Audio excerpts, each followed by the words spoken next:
Shalom, mes bien-aimés frères et sœurs dans le Seigneur. Nous sommes aujourd'hui le vendredi 3 septembre 2021 et nous sommes réunis en esprit afin de méditer un sous-thème.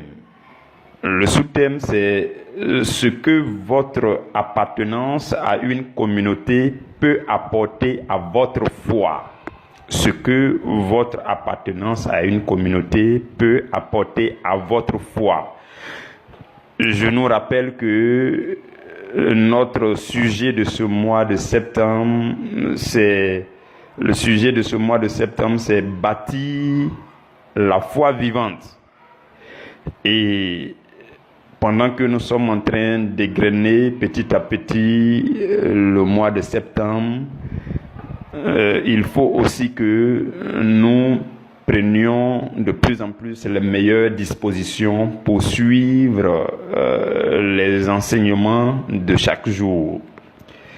Ce que votre appartenance à une communauté peut apporter à votre foi. Lisons dans Hébreux 10, 24 et 25.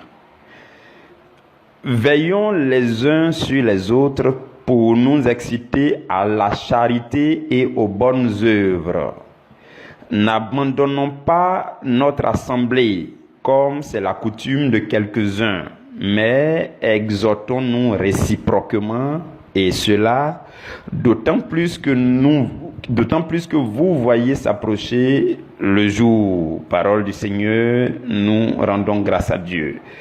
Dieu d'amour et de bonté, Dieu puissant, Dieu fidèle, Dieu magnifique et glorieux, nous voici réunis autour de ta parole dans ta sainte présence. Merci de ce que tu nous gratifies de la présence de ton esprit.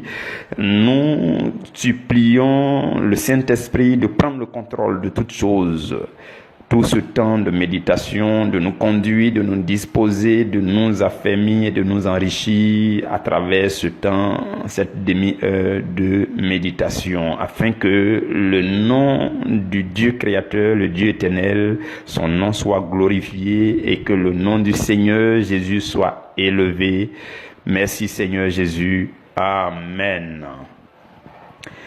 Mes frères, mes sœurs dans le Seigneur, le fait d'appartenir à une communauté peut rajouter beaucoup de choses à votre foi. Le fait d'appartenir à un ministère, une église, une communauté chrétienne. Voilà, nous parlons essentiellement d'une communauté chrétienne. Lorsque vous appartenez au sens effectif du terme, lorsque vous appartenez à une communauté chrétienne dans laquelle on reconnaît votre présence, on remarque votre implication, cela apporte quelque chose de consistant à votre foi et à votre croissance spirituelle. C'est ce que nous allons voir aujourd'hui.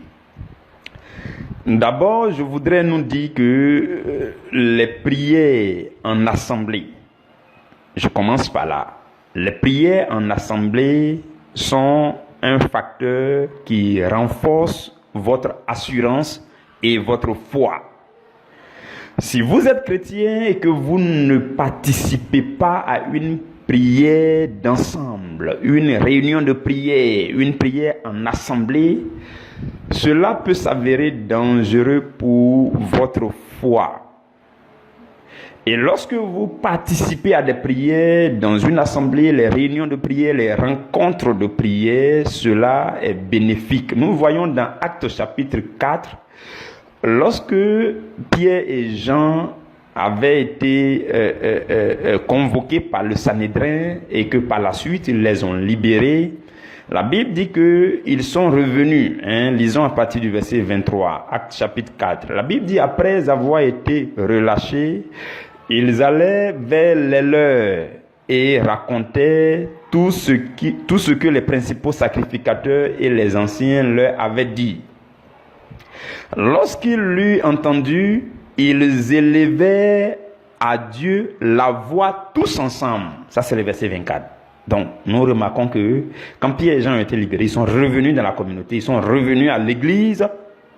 Qu'est-ce qu'ils vont faire? Ils vont élever la voix tous ensemble. Ils vont commencer à prier. Il y a certains qui se demandent, mais est-ce que c'est obligé de prier à haute voix? Acte chapitre 4, verset 24. La Bible dit, ils ont élevé la voix, eux tous ensemble, et ils ont prié. Donc, ils ont prié à haute voix, puisqu'ils ont élevé leur voix. Et ils ont prié à Dieu à haute voix. Ils ont prié. Ce jour-là, c'était chaud. C'était une ferveur pas possible dans la prière. Seigneur, toi qui as fait le ciel et la terre, la mer et tout ce qui s'y trouve, c'est toi qui as dit par le Saint-Esprit, par la bouche de notre Père, ton serviteur David, pourquoi ce tumulte parmi les nations et ces vaines pensées parmi les peuples? Les rois de la terre se sont soulevés et les princes de ce monde se sont ligués contre le Seigneur et contre ton oint. En effet, contre ton saint serviteur Jésus que tu as oint, Hérode et Ponce Pilate se sont ligués dans cette ville avec les nations et les peuples d'Israël pour faire tout ce que ta main et ton conseil avaient arrêté d'avance. Vous voyez comment ils ont prié? Ils ont prié comme ça, c'était chaud. Et au verset 29, ils disent, Seigneur, maintenant, vois leurs menaces et donne à tes serviteurs que nous sommes d'annoncer ta parole avec une pleine assurance, en étendant ta main, pour qu'il se fasse des guérisons, des miracles, des prodiges par le nom de ton saint serviteur Jésus. Vous voyez comment ils ont prié. Donc, ils ont prié avec beaucoup de ferveur en assemblée. Ils ont élevé la voix ensemble. Ils ont commencé à prier à Dieu, à crier à Dieu, à implorer Dieu. Et au verset 31, la Bible dit, quand ils eurent prié, le lieu où ils étaient assemblés trembla. En ce moment, le Saint-Esprit était frais dans sa puissance. Et je puis vous dire, jusqu'à aujourd'hui, il est encore de plus en plus puissant parmi nous. Il suffit qu'on se réunisse dans les prières et qu'on l'implore véritablement avec les cœurs ouverts, avec les langues pures, les lèvres pures, les cœurs purs. Et il se manifeste. Et la suite dit, verset 31, ils furent tous remplis du Saint-Esprit et ils annonçaient la parole de Dieu avec assurance. Donc, qu'est-ce qu'on remarque là? Au verset 29, ils disent, donne à tes serviteurs que nous sommes d'annoncer ta parole avec pleine assurance. Et quand ils ont fini de prier, la Bible, le Saint-Esprit les a remplis d'assurance. Donc, votre participation à des prières en assemblée augmente votre assurance et aussi renforce votre foi. Pourquoi? Parce que Hébreux 11, verset 1 dit, la foi est une ferme assurance des choses qu'on espère. Donc, le mot assurance se trouve dans la foi. Or, dans Actes chapitre 4, nous voyons que les apôtres ont demandé, le peuple de Dieu a demandé l'assurance. Et le Saint-Esprit les a remplis d'assurance. Donc, ils étaient remplis d'assurance et de foi. Leur foi aussi a été boostée ce jour-là. Donc, vous voyez comment est-ce que votre participation à des temps de prière peut être profitable pour votre foi. Toi seul, tu ne peux pas former une assemblée de prière. Et puis, ça sera plus efficace que ceux qui sont 10, 20, 40, 50 000 dans une assemblée de prière. Donc, ta participation à une assemblée de prière va renforcer ta foi. Vous me suivez? Et la deuxième chose que je voudrais nous dire, c'est que lorsque on se réunit et qu'on prie, on prie aussi pour ceux qui sont dans les difficultés. Si tu étais dans un souci quelconque, tu avais un quelconque problème, un quelconque blocage, quand on se réunit dans les assemblées de prière, on profite aussi pour prier pour ta situation. La foi collective de l'assemblée vient s'ajouter à ta foi individuelle pour décanter la situation dans ta vie. Vous comprenez? Donc, prier en assemblée est profitable pour ta foi. Ça vient en renfort pour ta foi. On prie pour les sujets qui te concernent. La Bible dit dans le livre de Actes au chapitre 12 que l'apôtre Pierre était dans les difficultés. Les gens l'avaient prié, ils l'ont jeté en prison. Si vous lisez à partir du verset 4, la Bible dit, après l'avoir saisi et jeté en prison, il le mit sous la garde de 4 escouades de 4 soldats chacune, avec l'intention de le faire comparaître devant le peuple après la Pâque. Donc Pierre était dans les difficultés. C'était compliqué. Mais au verset 5, la Bible dit, Pierre donc était gardé dans la prison et l'église ne cessait d'adresser pour lui des prières à Dieu. Vous voyez comment une assemblée de prière peut vous soutenir dans les situations difficiles. Vous comprenez? Et dans cette famille, priorité à l'évangile, qu'est-ce qui se passe avec nous? C'est que tous les dimanches à 22h, nous avons un temps de prière. On prie pour tous les sujets que le Seigneur nous inspire. Si tu es parmi nous, que tu as une quelconque douleur, on se met ensemble, on prie pour toi. On te consacre au Seigneur, on prie pour ta semaine, on consacre ta semaine au Seigneur. Et alors, ça devient profitable pour toi. Donc vous comprenez comment est-ce qu'une assemblée de prière peut participer et contribuer à votre foi. Vous comprenez, frères et sœurs? Donc ce que le Seigneur est en train de nous demander comme ça, petit à petit, pendant que nous sommes en train d'évoluer dans cette méditation, ce que le Seigneur est en train de te demander, pendant que tu entends ma voix, le Seigneur est en train de te dire, commence dès maintenant, prends l'habitude, la résolution dès maintenant de prier en assemblée, de te joindre à une assemblée de prière. La prière, c'est tel jour à telle heure, tu notes ça dans ton agenda et à compter d'aujourd'hui, tu dis, je vais aller prier avec eux. C'est ce que le Seigneur te demande concrètement. Oui, je voulais signifier ça avant de continuer. Et une autre chose aussi, c'est que dans chaque communauté de prière, il y a des programmes qui sont établis. D'une église à une autre, d'un ministère à un autre, d'une communauté à une autre. Vous verrez qu'il y a forcément un programme qui est établi. Programme de rencontre, programme de prière, programme de ceci, cela. Il y a toujours un programme. Et ces programmes ont été disposés par Dieu pour aider la foi des fidèles chrétiens. Je voudrais que vous fassiez avec moi cette remarque. Si vous appartenez à une église, si vous appartenez à une communauté, vous remarquerez que tout ce que Dieu a inspiré comme programme et qu'ils ont mis en place, leurs activités, en participant à ces programmes, Dieu permet à ce que votre foi grandisse. C'est ça le but de tous les programmes que vous verrez dans les églises. Vous comprenez? Donc les programmes qui sont suivis au sein de nos communautés permettent à chacun de grandir dans la foi. Vous comprenez?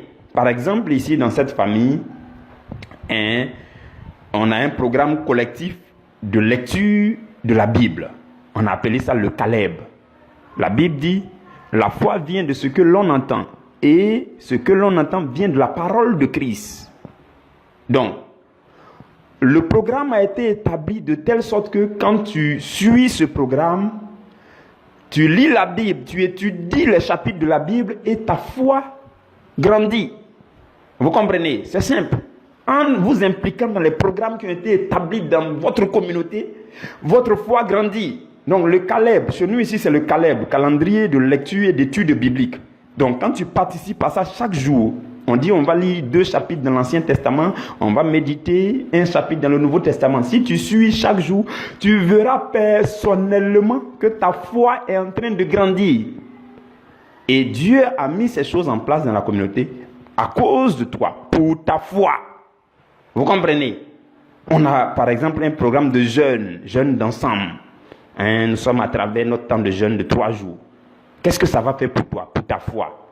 Là, j'aimerais poser la question à chacun. Selon toi, qu'est-ce que ce temps de jeûne peut apporter à ta foi? Puisque nous sommes dans une communauté et ça fait partie des programmes de la communauté et que tu participes à ça. Personnellement, tu verras que ce programme de jeûne va booster ta foi, va rallumer la flamme de ta foi.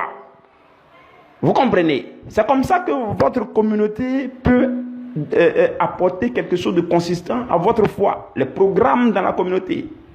Et nous avons les temps d'enseignement et d'édification. On dit ton pain de la première heure. Il y a un enseignement d'une demi-heure qui vient pour te te donner des révélations, t'enseigner, t'édifier sur la parole de Dieu, pour méditer ensemble. Tout cela, selon vous, c'est pourquoi? Si ce n'est pour contribuer à la croissance de votre foi. Donc c'est ce que une communauté fait pour votre foi. Sachons-le et commençons à nous impliquer comme il se doit, dans les activités de la communauté à laquelle on appartient. Et cela nous sera profitable. Vous comprenez, frères et sœurs?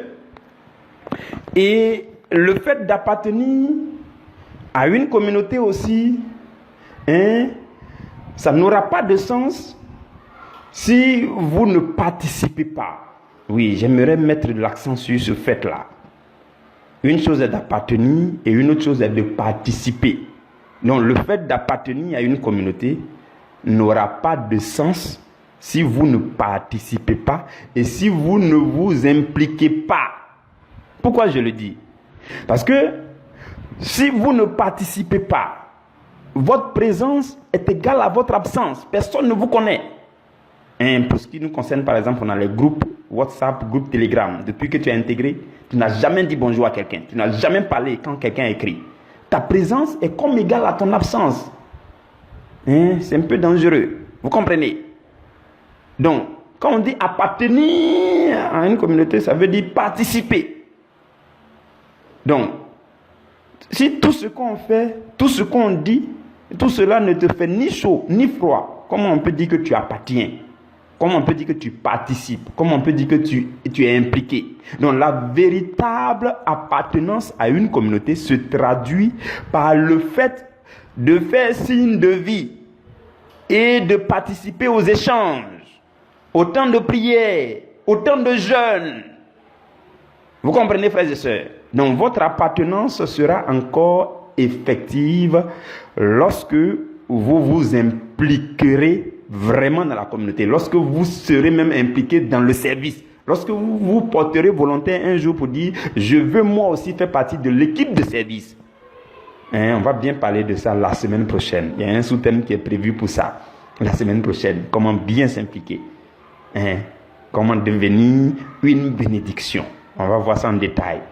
Parce que peut-être que pour ce qui te concerne depuis un moment, c'est toi que les gens aident, c'est toi que les gens soutiennent. Les gens sont une bénédiction pour toi, les gens sont dans le service, ils font des choses pour te mettre le programme à disposition, pour te suivre, pour faire les choses, ainsi de suite.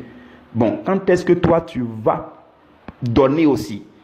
D'autant plus que la Bible dit, il y a beaucoup plus de bonheur, beaucoup plus de joie à donner qu'à recevoir. Donc si tu reçois, jusqu'à présent tu ne fais que recevoir, il faut penser à donner, décider de te donner dans le service pour donner aussi aux autres.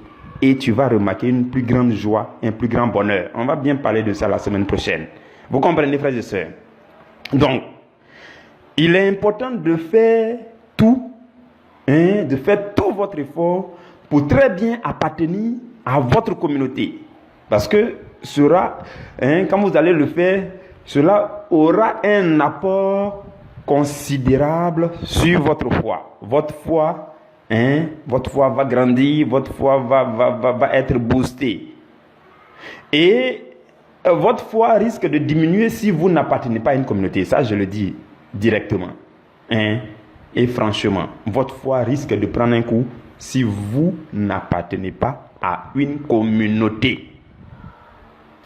Et votre façon d'appartenir aussi à une communauté va déterminer la manière dont votre foi va grandir.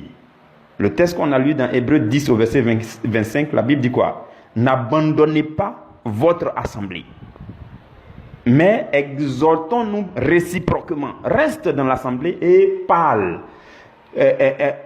participe, implique-toi. N'abandonne pas, mais reste et participe. C'est ce que veut dire ce verset. Vous comprenez? Et j'aimerais encore nous dire que lorsque vous faites ressentir votre présence parmi les frères, les sœurs de la communauté, ce qui va se passer aussi, qui est un point très important, c'est que vous allez entendre les témoignages des uns et des autres. Dans les échanges, dans les partages fraternels, vous allez entendre les témoignages des uns et des autres, les témoignages de foi. Et la flamme de votre foi va se rallumer. Et vous allez davantage croire que ce que Dieu fait pour les autres, Dieu le fera aussi pour vous. Et votre foi fait quoi? S'agrandit. Parce que vous avez entendu ce que Dieu fait parmi cette communauté. Ce que Dieu peut faire parmi cette communauté. Ce que Dieu a réalisé pour d'autres et qu'il peut faire encore pour vous. Quand vous entendez les témoignages, ça affermit vraiment la foi. Vous comprenez? Par exemple, avant-hier, il y a une maman dans cette famille qui m'a dit, berger, je te remercie pour tes prières, je rends grâce à Dieu, aide-moi à rendre grâce à Dieu parce que le mari de ma fille pour qui on était en train de prier, il a retrouvé la guérison. Et il est rentré sur sa femme. Et en plus de cela, mon fils qui est à l'étranger m'a offert un véhicule. Berger, rendons grâce à Dieu. Vous voyez ce genre de témoignage. Quand tu entends, tu sais que pour toi, n'est plus loin. Le prochain sur la liste des témoignages, des témoins, là, c'est toi. Donc, les témoignages viennent pour faire quoi? Pour booster la foi. Pour rallumer ta flamme. Pour dire, waouh, ce Dieu qui a fait ça là, c'est lui que j'adore. Et c'est lui que je suis. Et je veux encore le suivre. Et je veux le servir. C'est comme ça que ça marche. Vous comprenez? Donc, votre appartenance à votre communauté va vraiment aider votre foi à survivre et à vivre. Vous comprenez? Et votre communauté d'appartenance est aussi en quelque sorte votre adresse de livraison. Je vais m'expliquer. Suivez-moi très bien. C'est en quelque sorte votre adresse relais de livraison. Parce que la Bible dit, désormais vous verrez le ciel ouvert, les anges monter et descendre sur le Fils de l'homme. Ok, le Fils de l'homme, son église, c'est nous. Et il est présent lorsqu'on se réunit en assemblée. Et le ciel est ouvert. Donc, quand les anges vont monter, ils vont descendre, le premier point relais de ta grâce, de ton exaucement, c'est ici. C'est au sein de ta communauté. Et quand ils vont descendre, ils vont livrer les paroles de grâce, les paroles prophétiques, les secrets spirituels, les solutions divines, la sagesse divine, la lumière du Christ, le chemin, les pas que tu dois prendre pour aboutir à la prospérité, par exemple, à une fortune, par exemple, à réussir dans tes activités, tes entreprises, par exemple. Toutes ces choses-là viennent ici. Et les paroles prophétiques pour relâcher, débloquer la situation, ces choses-là, l'adresse de livraison, c'est ta communauté. Donc si tu n'appartiens pas à une communauté, je suis désolé, tu es tellement insignifiant que toi seul, Jésus ne peut pas se permettre de faire de toi un ciel ouvert. Peut-être ça peut arriver, mais il faut que tu appartiennes à une communauté parce que lui-même, sa parole dit, n'abandonnons pas notre assemblée. Donc si tu abandonnes ton assemblée, tu cours le risque de te retrouver sous un ciel fermé. Donc pour que le ciel demeure constamment ouvert sur ta tête, il faut que tu appartiennes à une communauté et que l'on reconnaisse au ciel que c'est là ton adresse. Si on doit lui livrer une grâce, c'est là, par là-bas qu'on va passer. L'ange va transiter par là-bas avant d'aller le trouver à la maison. Vous comprenez? C'est une réalité que j'ai voulu que vous sachiez. Donc, de telle sorte que votre communauté d'appartenance est une bénédiction pour vous. Vous comprenez, frères et sœurs? Et une autre chose, c'est que vous allez remarquer que la première communauté, leur force résidait dans l'implication de tous. L'implication de tous. S'ils étaient 120 dans une communauté, les 120 s'impliquent. Ils sont 3000, les 3000 s'impliquent. Lisez très bien l'Acte des Apôtres, vous allez remarquer qu'ils s'impliquaient. Et tous. Personne ne restait à l'écart. Saphira et son mari ont voulu rester en écart. Et puis le Saint-Esprit les a tués. C'est une histoire assez bizarre, vraiment, jusqu'à présent, on n'arrive pas à comprendre. Mais c'était pour montrer que tout le monde était tellement impliqué que les quelques-uns qui ont voulu se montrer intrus, là, le Saint-Esprit a dit, bon, on va se séparer de cela. Vous comprenez? Donc, l'implication de tous, c'est ça qui fait la force d'une communauté. La participation de tous, c'est ça qui fait la force d'une communauté. Une participation, une implication désintéressée, inconditionnelle, avec un amour véritable. C'est ça qui fait la force d'une communauté. Vous comprenez cela avec moi? Dans Actes chapitre 2, Si vous essayez de parcourir à partir du verset 41, la Bible dit, ceux qui acceptaient la parole furent baptisés. Et en ce jour-là, le nombre des disciples s'augmenta d'environ 3000. Verset 42, ils persévéraient dans l'enseignement des apôtres. Ils étaient assidus, comme toi et moi ici. Quand on dit peine de la première heure, tu es présent pour écouter. C'est comme ça que c'était la première communauté. Et c'est ça qui faisait leur force. Donc, ils persévéraient dans l'enseignement des apôtres, dans la communion fraternelle, dans la fraction du pain et dans les prières. Vous voyez, non? Enseignement, communion fraternelle, fraction du pain. Fraction du pain, ça veut dire communion. Vous voyez, non? Communion. Sainte Seine. Les gens prenaient Sainte Seine à la maison. Oui. Ne soyez pas scandalisés de voir quelqu'un en train de prendre Sainte Seine chez lui à la maison. Ça, c'est une petite parenthèse. Je vais bien revenir dessus un jour. Sainte Seine, communion là, ça peut se prendre chez vous, à la maison, à la maison. Première communauté, les gens prenaient ça à la maison. Il y a un verset même où on dit, ils faisaient fraction du pain là, chez eux à la maison. Toutes les fois qu'ils se réunissent à 2, 3, ils font la communion. Et ça bénit. Aujourd'hui, nous, on n'a pas le sens spirituel de la communion. Voilà pourquoi on se prive d'une plus grande grâce. Vous comprenez? Je vais revenir sur ce sujet un jour.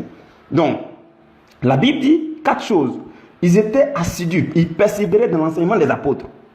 Ensuite, dans la communion fraternelle. Ensuite, dans la fraction du pain. Ensuite, dans les prières. Et c'est tout cela qui fortifiait la foi de chacun. Et le verset 43 dit, la crainte s'emparait de chacun et il se faisait beaucoup de prodiges et de miracles par les apôtres. Tous ceux qui croyaient étaient dans le même lieu. Ils étaient où? Dans le même lieu. Dans le même lieu, ça veut dire assemblée. Ils sont là, réunion, on est tous ensemble. Il n'y a personne qui est parti ailleurs pour dire, moi là, ma chrétienté, je suis seul, moi je suis le plus super chrétien, je ne vais pas aller dans l'assemblée là-bas, quand je vais là-bas on m'insulte, non je ne vais plus là-bas. C'est pas comme ça. C'est pas comme ça. Si vous regardez à ce que votre assemblée va vous apporter, vous allez ignorer les choses négatives. Vous comprenez? Donc la Bible dit qu'ils étaient tous dans le même lieu et ils avaient tout en commun. C'est magnifique. C'est vraiment beau. Et dans le verset 46, la Bible insiste pour dire qu'ils étaient chaque jour tous ensemble, assidus au temple. Ils étaient tous ensemble. Et la suite du verset 46 dit, ils rompaient le pain dans les maisons. Rompre le pain là, c'est la Sainte Seine, la communion que le Seigneur a instituée avant de partir là. Quand ils se réunissent dans les maisons, en petits groupes, petits sous-groupes, ils font la communion. Ils font la communion. Ce n'est pas seulement dans ton église que tu dois faire la communion. Si tu as vraiment compris le sens spirituel et ce que la communion peut t'apporter, tu vas faire communion chez toi à la maison. Tu vas consacrer toi-même. À l'église catholique, on dit, quand tu es baptisé, tu es prêtre, prophète et roi. Donc quand on est prêtre là, on peut consacrer la communion chez soi à la maison. En petit groupe, on se réunit dans une cellule de prière. On consacre et puis on mange. Le Seigneur est là. C'est son sang et puis c'est son corps. Bon, je reviendrai dessus. Et c'est comme ça que votre communauté vous bénit. C'est comme ça, c'est comme ça. Et la suite dit au verset 47, il louait Dieu et il trouvait grâce auprès de tout le peuple. Et le Seigneur ajoutait chaque jour à l'église ceux qui étaient sauvés. Vous voyez comment c'est magnifique. C'est magnifique comment votre communauté, votre assemblée peut contribuer fortement à votre croissance spirituelle, à votre foi personnelle, individuelle. Et dans Acte 9, au verset 31, la Bible dit, l'église était en paix dans toute la Judée, dans la Galilée, dans la Samarie.